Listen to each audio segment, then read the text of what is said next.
All right.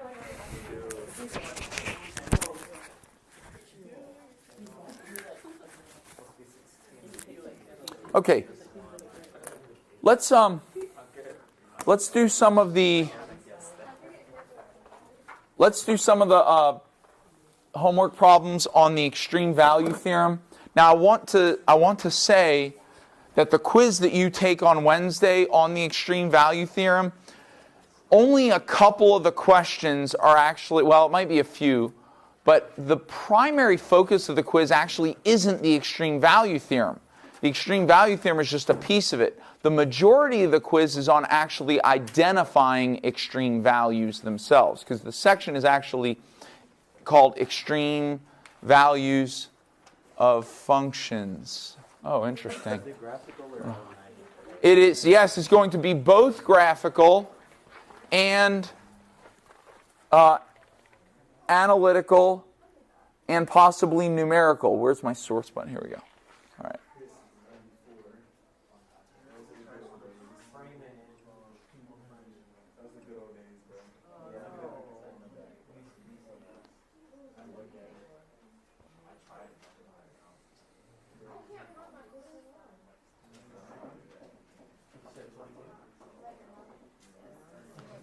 Sorry, folks, having some technical difficulties here. There we go. Okay.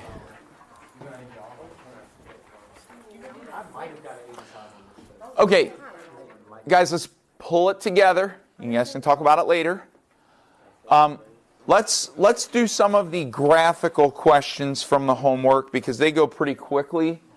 If you look in your textbook, let's see, we're on page 193, section 4.1 exercises. I only assigned the odd exercises, but we can do the even ones here because they're really easy to do.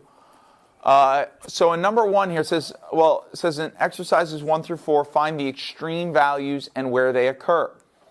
Number 1 here, where is the absolute maximum? Yeah, did you say at x equals 2? Is that wrong? Yes, it is at x equals 0, y equals 2. Okay. A maximum is a height, right? Yeah. And the height is 2. Don't see a height of 2 and automatically think x equals 2. Remember, heights are y values. Okay. What is the x value? 0. So the absolute maximum here is at 0, 2, where the absolute minimum, how many minimums do we have? 2. One of them is at x equals 2. Yeah, and can you give me some y values there? Y equals 0. Okay? So the minimum is at y equals 0. And here's the thing. I don't know whom you... Okay. When you're doing problems, especially word problems, there are a lot... Right now you're just learning the basics of identifying maximums and minimums on a graph or with an analytical function. And so it's out of context. You're doing problems where you're just being asked for numbers here, x values and y values. When we get to word problems in optimization, something that you have to remember is that just because you get a number, like in your calculator or on your paper, just because you get a number does not mean that you have answered the question. The last step of any word problem is answer the question. And you might think, well, answering the question, that's what I'm doing the whole time. No, the whole time you're just crunching numbers and applying algorithms and finding values. After you've done all that, then at the end, you look in context and answer the question. For example, the quiz that you just took, I hope that your answer was in the 2 millions to that last question and not 2 point something. Yes. Wait, what? Yes. 2 million per year. Yeah, 2 million something or other. Now, it should have been, I said to the nearest person per year. I put 2.2 million. It should have been like it should have been, well, 2,800,000 and something thousand something people per year. I might have got it. No, I didn't get 100. There's no way. There's simply. You are, No, because I didn't ask you to round to the nearest millions of people per year. Yeah. You could have asked, but the instructions said to the nearest person per year. Off the top of my head, 300. Off the top of my head, it should have been 2,218,624 people per year. Yep. Yeah. Okay? And so what happened there, folks, is if you didn't get that number, you may have gotten a value in your calculator, but there's a difference between getting a value in your calculator and answering a question. Yes. Well, here's what you did, is you rounded, then you moved the decimal place. You rounded the calculator answer to. Then you moved the decimal place over 6 places. And you said 2 million. Right? Yeah, that's why I got confused, because I did like the opposite of what you were supposed to do. A general rule in all of math is the last thing you do is round. If you round at all, it's the last thing you do. Now, you also have to read the question, and you have to understand also that when you are doing context questions, when you're doing word problems, you have to read what information is it they want from me. If I had said to the nearest millions of people, then your answer would be correct.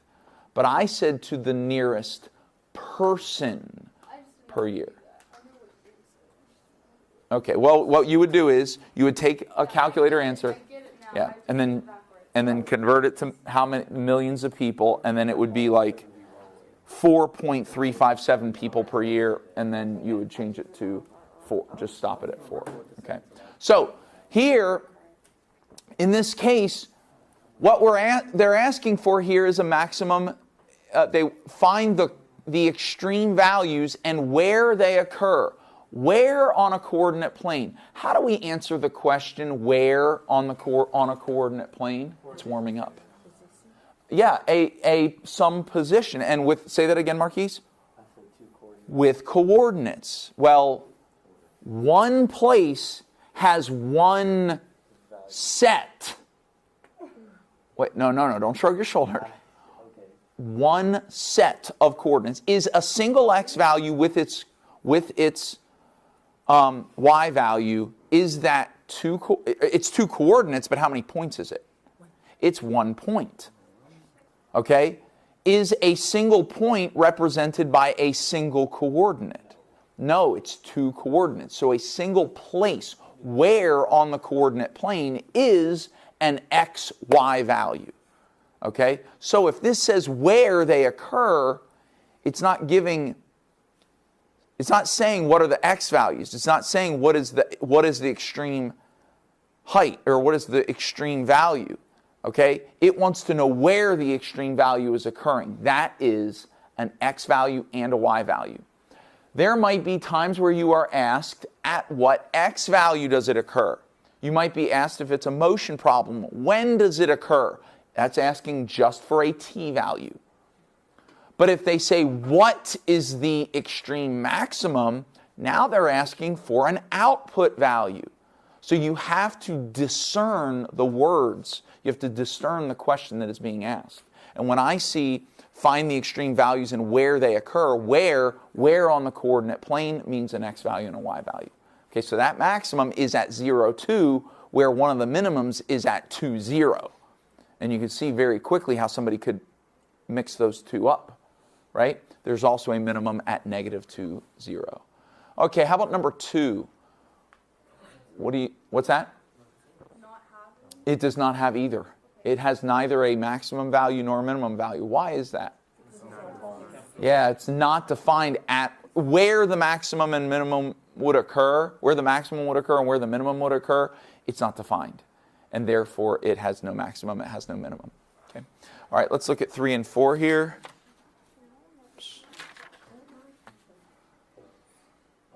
Okay, on number 3, where does the maximum happen?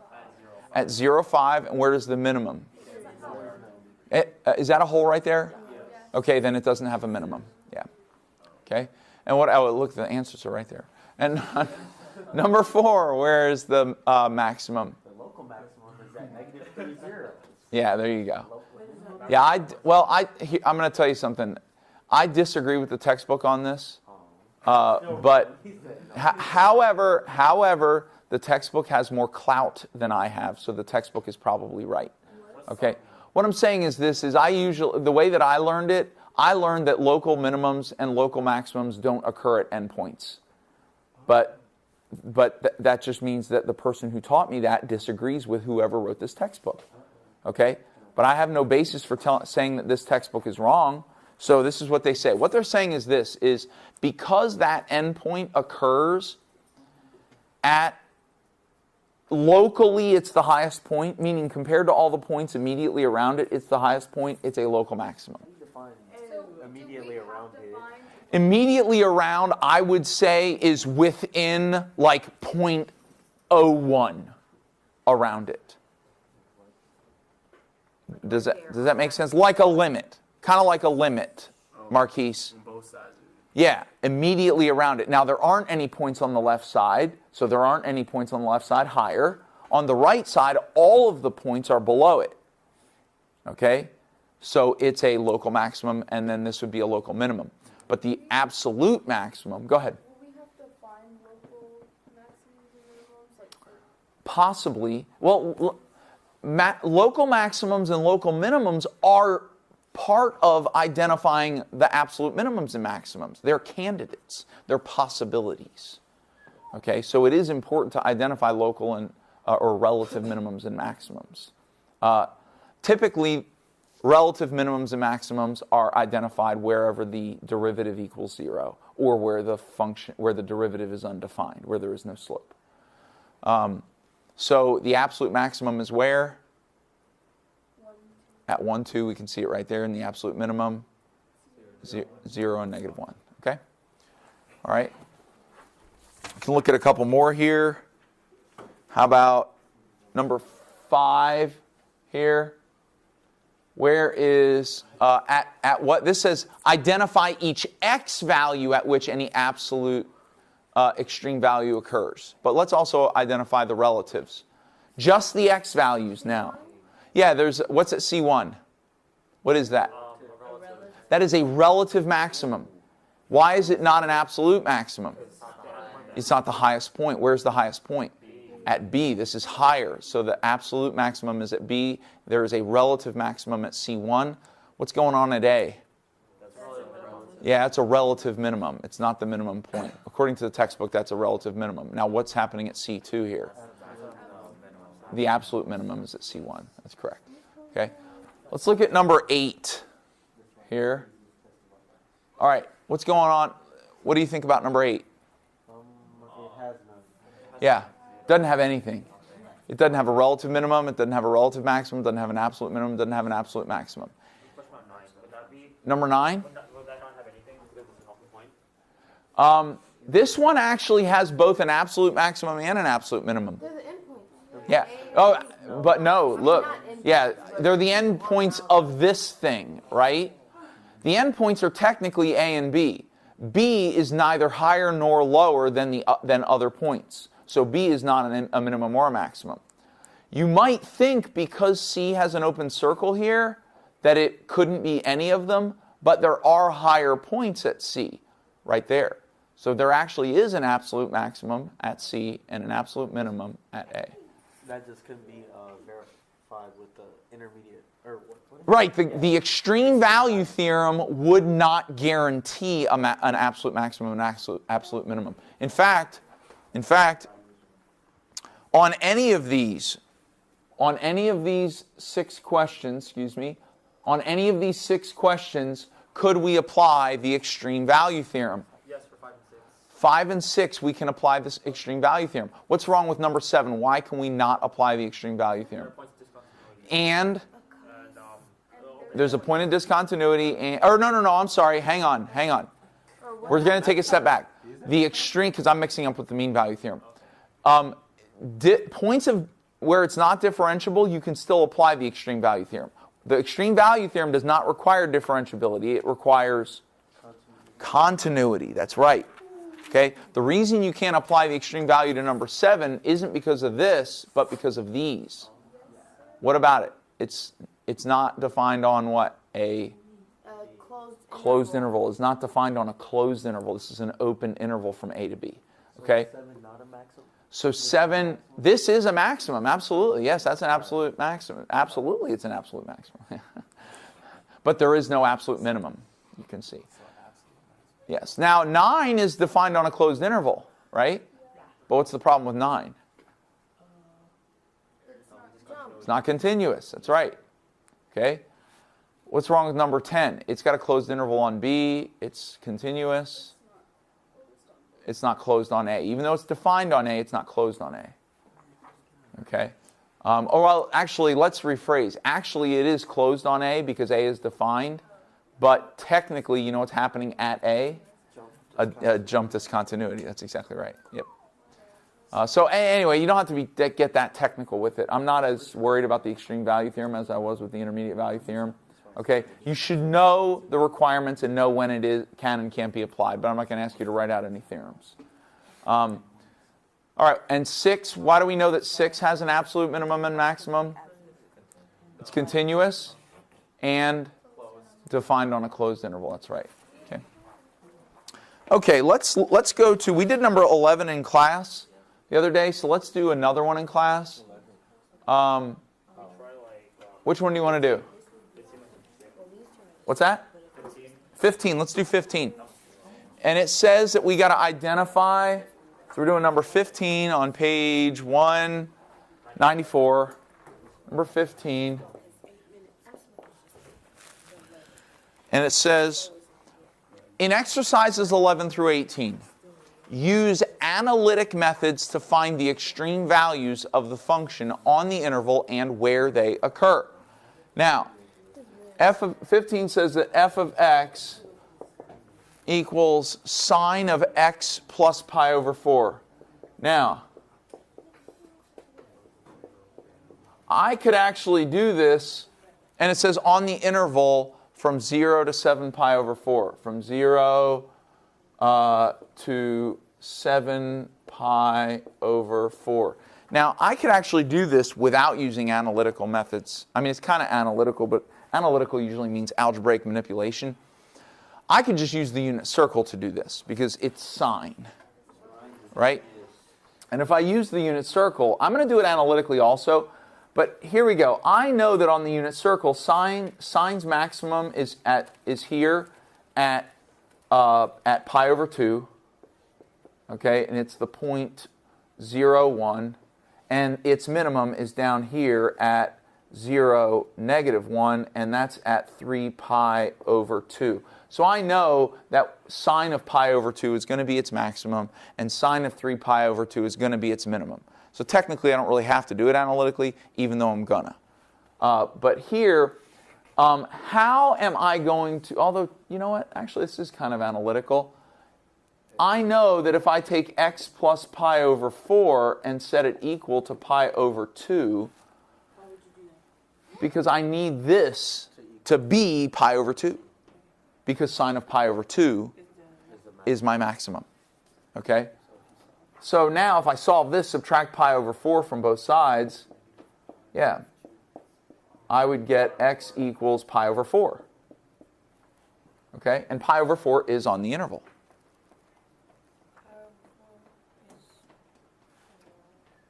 Is pi over 2 minus pi over 4?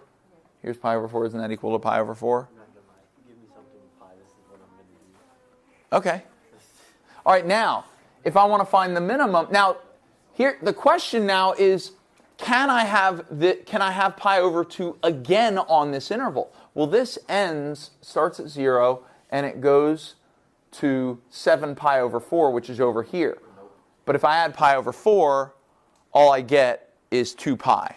So it's only going around, this is going around, let's see, 270, yeah, almost 315 degrees. It's only going around 315 degrees. So I know that it's only going to have one maximum, one minimum.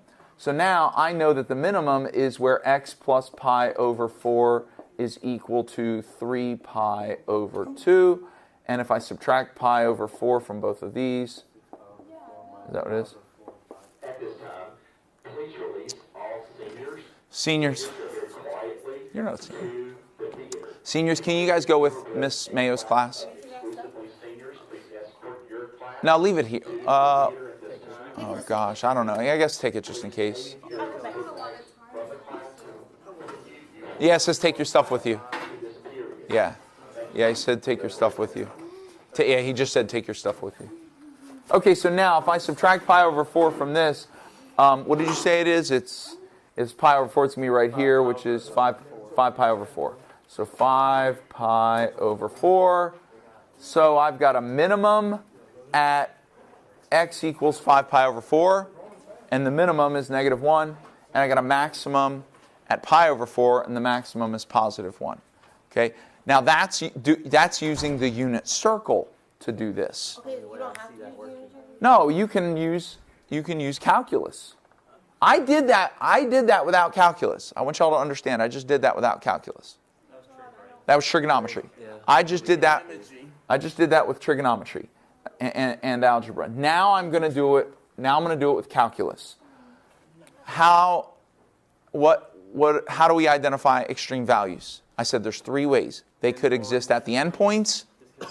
Discontinuity, or not discontinuities, but just any discontinuities are included, but any place where the function is not differentiable. Can somebody open that, because they're sending people over here? Yeah. Where the derivative equals 0 and where the derivative is undefined. Come on in, guys. If you guys can sit in the back and just, hey, how's it going, Taylor? If you guys can sit in the back, just know that I am recording this class session. So you can talk. All the audio is going to be on my mic, so you don't have to worry about the audio on that. Just don't do something that you wouldn't ever want to be on a video. Okay. All right, so what we're going to do is we're going to identify the derivative here. So f prime of x, what do we have to use here? The chain rule, which you're actually going to find is not really that big of a deal, because the only extra thing is the only extra thing is a constant, right? So it's not really actually going to be a big deal. What is the derivative of the inside? 1. So no big deal. Derivative of the outside? Cosine. So we got cosine of x plus pi over 4. Go. Okay. We good so far? And now we got to find out, we got to set this equal to 0. Now, where is cosine equal to 0? Yeah, right, wherever sine is equal to 1 and -1. Does this sound familiar? Okay, so we need to know cosine is equal to 0 wherever x plus pi over 4 is going to be equal to pi over 2, and where x plus pi over 4 is going to be equal to 3 pi over 2. Those same points we just identified, aren't those the places where cosine equals 0? And we already did all the algebra for it, right? So we already know that this is going to happen at pi over 4, and that this one's going to happen at 5 pi over 4. So these are 2 of our candidates. Do we have any other candidates? The endpoints, that's right. Is there anywhere where this is not defined? Nope. This the domain of this is -∞ to +∞. Okay, so we're good to go there. So do you guys remember me showing you the table? When you do optimization problems, I highly recommend that you get used to making a table. Make a table of all your candidates, and then on the bottom here, put all of your output values. Well, it's f of x, actually, not y. So put f of x. Okay. What is our leftmost candidate? 0. What is our next leftmost? Pi over. It's actually pi over 4, not pi over 2. Pi over 2 is what we were getting at, but the x value is pi over 4. Okay. And then our next leftmost is 5 pi over 4. And then our last one is 7 pi over 4. Okay? So now we just have to plug it into sine of x. We have to plug it into the original, not the derivative. If we plugged it into the derivative, we would get 0 here and 0 here, and we don't want that. Okay?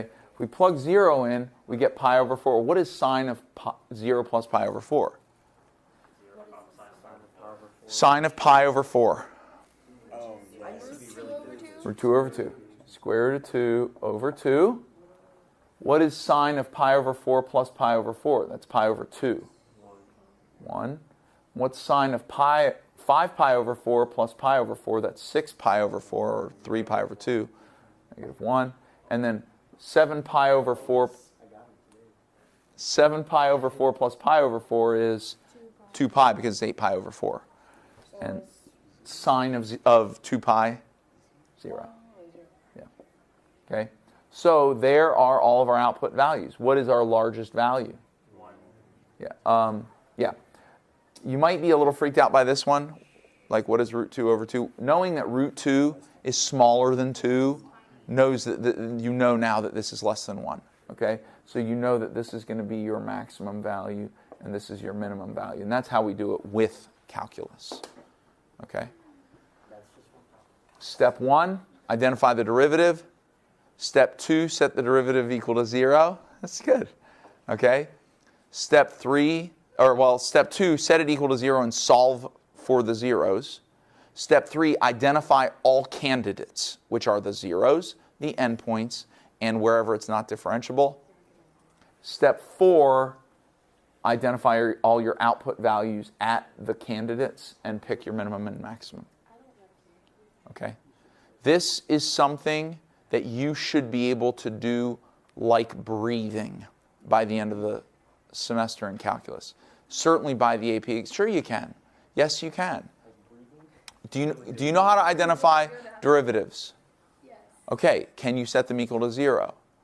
The hardest part is going to be solving for the x's. That's the hardest part. Finding the zeros. Sometimes and soon I'm going to show you how to find zeros using a graphing calculator. We're not ready for that yet, but I am going to show you. In fact, it'll probably be in the next couple weeks. I will put a video on my website that it's like a 4-minute video that shows you how to find zeros using a graphing calculator, and then that's it. I wouldn't have anything else to add to that. Okay? But you find your zeros, those are your candidates, plug them into the original function, and then pick the largest number and the smallest number. It's definitely warming up in here. I got to go adjust I think it was I sent an email. Yeah, it's getting hot. It's going to get really hot if I don't fix this. It does feel great, but it's going to get too hot if I don't stop it now. Yeah. It's going to get hot if I don't stop it now. And then my people are going to be sweating in my third period class. Okay, so now, do we feel okay with this? All right. You should be able to do this. You know what? I'm going to do one real quick with a real simple problem, if you don't mind. You would give us something like that on the quiz? Yeah, why not? Yeah, something similar to that? Why not? Yeah. It's like a 15-point question. Well, 70. I need to, in the 70-point section, I'm going to give you some graphical and some numerical. All right, let's say this. How about this? It's probably not going to work out perfectly, but let's go with this. What if I gave you I don't know, 5x cubed. Hang on, I got to come up with one here. It's going to take me a second. What's that? Oh yeah, sorry about that. Let's get rid of that. All right. I don't know. Let's make it an easy one. I mean, not too easy. It's actually going to be kind of difficult once we get to it, but I need to be able to create the problem.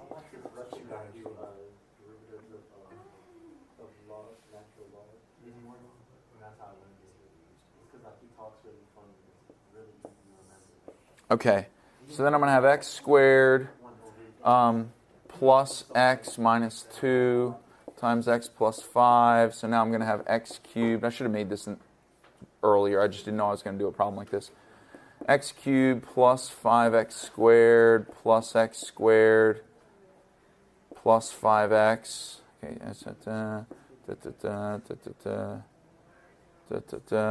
minus 2x minus 10. Okay, here we go. X cubed plus 6x squared plus 3x minus 10. There you go. We're going to identify the minimums and maximums, and we're going to say that the interval is going to run from -1 to 5. There we go. We okay so far? Not okay. All I can think of We'll is just go through it. What is the first? Okay, if I tell you identify all the minimum and maximum points on this, what is the first thing you're going to do? I'm gonna Find the me derivative. personally, I might find the derivative. Yeah, Derivative I do first. The derivative, but then after that, I would look for like, since it's x to the third. Yes. I would think like whatever makes that like the largest possible value, but that's just me. Well, how would you find the largest possible values? I guess you would. Well, you could plug them into the derivative. No, you could solve for the zeros of the derivative first. Yes, that's correct. See, you said I guess first, but there is a very clear calculus procedure. Okay? Calculus says your maximums and minimums will absolutely occur at one of three places. Wherever the derivative equals 0, Not differentiable. any place where it's not differentiable, and one of the endpoints. That's it. There's no, I'm going to do some guesswork here. No, it's going to happen at one of three places. You've got your endpoints. Is this not differentiable anywhere? It's polynomial. It's differentiable everywhere. Okay? So we don't have to worry about where it's not differentiable. Now all we have to worry about are endpoints and where the derivative equals 0. 3x squared plus 12x plus 3. Okay? I'm going to factor out a 3, and I'm going to get 3. I didn't do this on purpose. I'm going to get 3 times x squared plus 4x plus 1. Okay? Pretty sure this cannot be factored. Okay, I'm pretty sure this cannot be factored. I'm going to set this equal to 0. All right? I don't have to worry about the 3 because there's no x on it. 3 will never make this equal 0. This has to be 0 in order for the whole thing to be 0. So the 3 is irrelevant. I need to know where x squared plus 4x plus 1 equals 0. Okay? Quadratic formula is my thought. Okay? Negative. Now, well, let me show you how I could do it on a calculator. I could just put in a graphing calculator, I can go y equals x squared plus 4x plus 1, zoom 6. Look, there we go. 2 zeros right there. Do you see them? Okay. There and there. They're not precise. You're exactly right. But if I go, watch this. If I hit second trace, and I get the calculate menu, and I go to 0 and hit enter, it says left bound. I can go over here, put the cursor on the left side of this 0, hit enter, put the cursor on the right side of this 0, hit enter, and then when it says guess, I just hit enter, and it tells me I have a 0 at negative 3.732. Wow. That's how you do that. That's what we write now. Okay? What's that? I thought you just put it in the table. And It is convenient, isn't it? Yeah, now, see, here's the thing. There's two parts to the AP exam. There's the non-calculator, and there's the calculator. They put lots of these on the calculator portion. When I say lots, I mean a few. They put lots of these on the calculator portion where you have to identify zeros using your graphing calculator. Okay? So let's say one of the zeros is at negative 3.732. Negative 3.732. What's wrong with this 0? It's not a whole number. It's not on doesn't- It's not on the interval. It is not an interior point, so it is not a candidate. Okay? What's that? Oh, yeah, I know what you're thinking. Swap the sign. No, that's to go from the factor to the 0. But this is the 0. And now the other one, second calc 0. Okay, left bound. I got to make sure it's on the left side. Right bound. Enter negative 0.2679. I knew it was going to be the difference. Negative 2 point, yeah, 2 point, Is 0.2. excuse me. Oh, sorry, 0.2, thank you, my mistake. Yeah, negative 0.2679. 679. We're going 4 decimal places in this class. 4 decimal places truncated. Okay? You can round if you want to. I like to truncate. It's easier. Takes less brain power. Yes, sir. Why is it always like, when you have like situations like this, they always equal, like, the decimals always equal 1? Or maybe I'm just noticing. No, it's because the vertex is at a whole number. Think about the quadratic formula. Negative b plus or minus the square root of b squared minus 4ac over 2a. Your vertex is at negative b over 2a. This thing is simply telling you to go the same distance to the right and the same distance to the left of the vertex. Why negative b over 2a? Because if we're looking for the change in direction, that vertex, would you agree that that is an absolute minimum? Yep. Okay, watch this. Let's say that f of x is or y equals, let's make it a little simpler. Watch this. Y equals ax squared plus bx plus c. You with me? Is everybody with me on this? This is a huge thing right now and exactly what we're doing. Okay? Well, y prime is equal to 2ax plus b. Correct? Yep. I just did the derivative without numbers. I did it with letters. And if I set the derivative equal to 0, and I subtract b from both sides, okay, and then divide by 2a, okay, 2ax equals negative b, and then divide by 2a, x is equal to negative b over 2a. It is the change in direction on a quadratic. Negative b over 2a. Which would be a lot more, you would be like, oh, if your teacher had taught you negative b over 2a when you learned quadratics. Did he or she? No. No? That used to be a major slice of roast beef on the ultimate sub of quadratic functions. I mean, I know the quadratic. No one, right, you learned the quadratic formula, but nobody, way back in the day, nobody learned quadratic formulas without learning the vertex was at negative b over 2a. You get your subject publics. I had yeah, I love them. I do too. Yeah. I had students that came into my classroom last year that I tutored in quadratics, and they were taught the converting things into vertex form using completing the square. As soon as I showed them that they could find the vertex at negative b over 2a, they never had to use completing the square ever again. Ever again. The vertex is always at negative b over 2a. I don't care what the quadratic is. And for some reason, some mathematicians decided, well, everybody's just memorizing negative b over 2a. I think that's a good thing that they're memorizing that.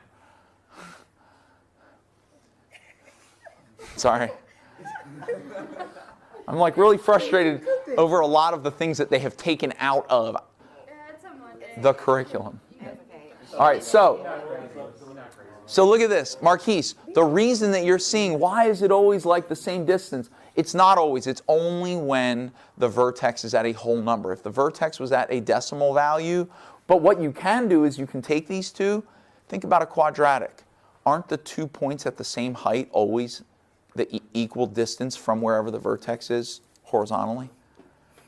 So you can always add these two numbers together and divide by 2, and that will tell you where the vertex is. Yep. Pretty cool, huh? It's one body of knowledge. All this stuff they've been teaching you since you started math is one body of knowledge. You know? It is, isn't it? It's pretty cool, isn't it? Yeah. What's that? Yeah, that's exactly right. They teach you a whole bunch of pieces in a bunch of different places, and then AP Calc grabs all the strings and pulls them together, and then it makes sense. But if you don't get to calculus, I understand why students think that math doesn't make sense. To me, it is entirely logical. It's all connected. But I understand why people at lower levels think that math doesn't make sense. I understand.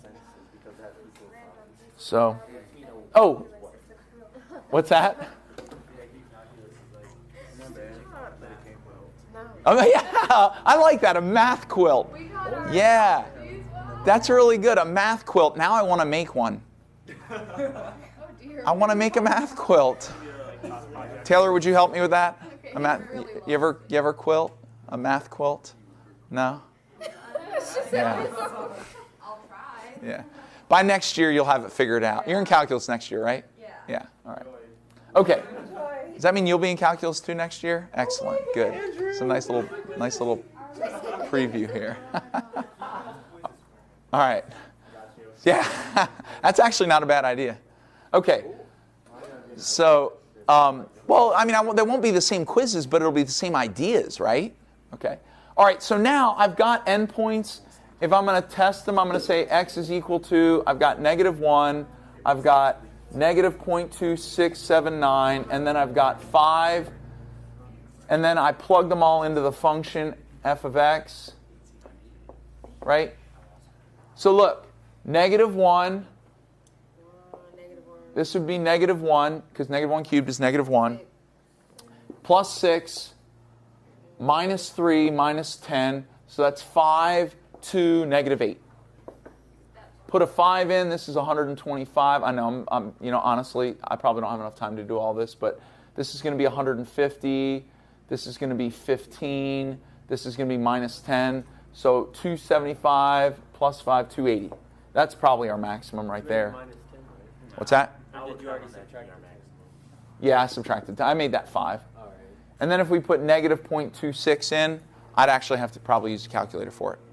Okay, chances are, look, I know that this function looks like this, and -1 is negative, okay, and this is the, let's see, -1 is at -8, 0, and I got -0.26. Oh, sorry, I have a change in direction at -0.26, and it goes up and down. That is probably a local maximum right there. No, that's not right. Hang on. Oh, I forgot about our -3. Where? Our -3. This one was our -3. That was our -3. This is our -0.2679. I'm doing it graphically and analytically simultaneously. Okay, this is x equals -3. This is going to be our x equals -0.26. Our -1 is probably somewhere right here. I guarantee you this number is less than -8. But if you were to plug this into a calculator and get this number, you would then know, yeah. Where did -3 come from? It's -3 point something or other. It's that one It was that other number we had. range, but, like, Wait, Yeah. so you're saying that the y value at x equals negative, that's going to be less than -8? Yes. Yep. So that's going to be the minimum. Yes. The reason I know that is because I know that the shape of this is an up, down, up. And I've already determined that one of the changes in direction is at -3 something or other. And that another change in direction is at -0.2679, and that -1 is somewhere over here. This must be lower than that. It must be. Okay, I'm just using logic. You don't necessarily have to be able to do that. You should know how to do that. But for now, you don't have to be able to do that. We're we got about 10 minutes left. Some of you only have 5 minutes, so I really got to get to the mean value theorem. All right. But all I can say this is if you can do all the homework that I've assigned for section 4.1, you will do just fine on the quiz that you take on Wednesday. Okay. Section 4.2, the mean value theorem.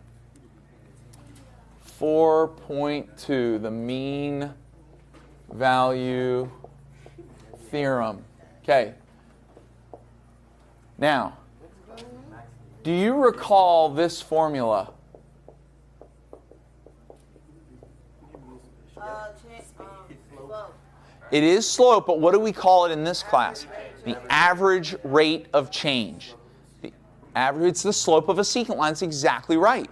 It is the slope of a secant line. So let's say that we have some function that does something like this. Okay? And we choose this point right here and this point right here. If we connect these 2 points with a secant line, and this is A, comma, f of A, and this point is b comma f of b, okay, then the slope of the line between these 2 points is f of b minus f of a. Let's see, m equals f of b minus f of a over b minus a, the average rate of change. So this is going to be another one of those. Well, what we're now going to do is we're going to use the average rate of change to draw a conclusion about this graph somewhere on the interval between A and B. While I look it up, any guesses on what the conclusion is going to be? That At some point, um, on that interval, f of what? Well, in the interval, f of a to f of b. on the closed interval, actually the conclusion is on the open interval, but it does require continuity on the closed interval. Then What's happening somewhere in between? at some point it equals 0. That would be an intermediate value theorem kind of thing. That's what I thought. Yeah, now actually there is something that equals 0, but it's an application, a specific application of the mean value theorem called Rolle's theorem. You got it. That's exactly right. Wait, what? Why? Yes, Say that again. What do you that's say? exactly right. Because he sees it. He knows it has to be true, right? He knows it has to be true. That's how logical the mean value theorem is. This is what the mean value theorem says, is that if a function, okay, if a function is continuous, if it's continuous on the closed interval from A to B, this is in your textbook, by the way, so you don't have to rush to write it all down. If it's continuous on the interval, closed interval A to B, and if it is differentiable, okay, meaning you cannot have any points on the interval, open interval A to B, where it does not have a slope. Has to be differentiable. If it's continuous from A to B on the closed interval, and if it's differentiable on the open interval A to B, then there has to be a point C. There must be a point C, okay, and it's C f of C, okay? There must be a point C on the open interval from A to B such that f prime of C is equal to f of B minus f of A over B minus A. Nice. Look at this. Here's the slope of the secant line. If we maintain that slope and just go down a little bit, look at that. There is a point right there where the tangent line is, what's a better word, what's a good word for this? It's parallel. There's a place where the tangent line itself is parallel to the secant line. Can it be more than one? Yeah, not in this case, but yes, but it can be more than one. I just come in here to get my mind blown. Yeah. Now listen, I promise you, if you do not watch these videos and you do not read section 4.2, you will not understand this as well. You got it. You understand it. But you gotta get the whole deal. Okay? And there are corollaries that go along with this theorem. There are some people, some mathematicians that believe that the mean value theorem is one of the most important theorems, well, the most important theorem in all of calculus, because it is used to make a lot of other proofs in higher level math. It's a really, really great theorem. You guys can go. I mean, you guys can go. Are either of you RCA? Okay. No, sorry, them. Go ahead. This isn't high level math. This is what? This isn't high level math. This is higher. No, I'm sorry. This actually, they consider high school math to be low level math. Wow. Yeah. Well, we're not taking high school math. We're taking Yeah. Right. AP Calculus. Sorry. AP Calculus is still considered, I would say that it's probably the doorway into the courtyard of higher level math. Yeah, all the other things that you've learned up to this point, trigonometry is just like that. That's just a toolbox item that you need to be able to do higher level math. Geometry, toolbox stuff. Functions, toolbox stuff. Algebra, toolbox stuff. This is all toolbox stuff. AP Calculus, now you get to start learning the theorems that are used in, you get to start learning the theorems that are used in higher level math. Calculus is the beginning, but it's still considered at the, kind of at the foundation. Yeah, when you get up into differential equations and linear algebra, that stuff starts to get into the moderate section, but that's stuff that undergrads take. The master's level stuff, I don't even know what those classes are called. So we're like building a birdhouse. Yeah, something like that. Yeah, you're building something. And the mean value theorem is a major piece. Anyone who does not understand the mean value theorem will not be able to understand higher levels of mathematics. It won't happen. It's all very logically based and it's all provable. The proofs in higher level math are books. They're pages and pages and pages. Sometimes. Yeah. People who really love math, and they're called mathematicians. That's one of the reasons why I don't call my students mathematicians. It's one of the reasons I don't call myself a mathematician, because I do not come up with theorems. I don't do it. I'm an economist, I'm a psychologist, I'm a scientist, I'm all those things, but I'm not a mathematician. This theorem, the quiz that we do on this theorem is going to be this theorem. I mean, I'm going to give you, let's see if we can look at a couple examples. Like if you go wherever one of the things that they like to do with the mean value theorem is identify whether a function is increasing or decreasing. You can identify on an interval, given just output values, whether a function is increasing or decreasing. See, exercises 1 through 8. A, state whether or not the function satisfies the hypotheses of the mean value theorem. And if it does, find each of the values C on the interval that satisfy the equation f prime of C. This is it. This is the most important part. If I see this, you will get some points. If I see f prime of C equals f of b minus f of a over b minus a, you'll get some points. Okay, I would like to see the whole thing, but that part is critical right there. Okay? Next class, the quiz is on intermediate. No, the next class it's on extreme values. Yeah. Next week on Monday, it'll be on the mean value theorem. Yeah. And let me state it again, just so that we're clear. If a function is continuous on a closed interval, and if it is differentiable on the open interval, the same interval but the open interval, then there must be a place on that interval, a C value, where the instantaneous rate of change is equal to the average rate of change, or the slope of the tangent line is equal to the slope of the secant line. Yes, ma'am. Why isn't it different? Like, why isn't the clause differentiable on the closed interval? Why is it not? That's a good question. I don't think I have a good enough answer for that. I know that it's important, though. Yes, sir. On the test next class, we have to identify like point C where the slope is the same. Yes, but it's not the next class. Oh, okay. It'll be the class after that. So is it identify that point? Yes. In which case, what you do is you identify the derivative of the function, you calculate the average rate of change, you set the derivative equal to the average rate of change. Okay, so you have to set f prime of x equal to f of b minus f of a over b minus a, and then solve for x. That's all you have to do. Find the derivative, find the average rate of change, set them equal to each other, solve for x. If there's more than one solution, only choose the solutions that are on the interval, because you could have a solution that's not on the interval. Like over here, watch this. Does it kind of look like isn't there one over here kind of like? That's close. It's sort of tilted that way a little more. Oh, okay. All right.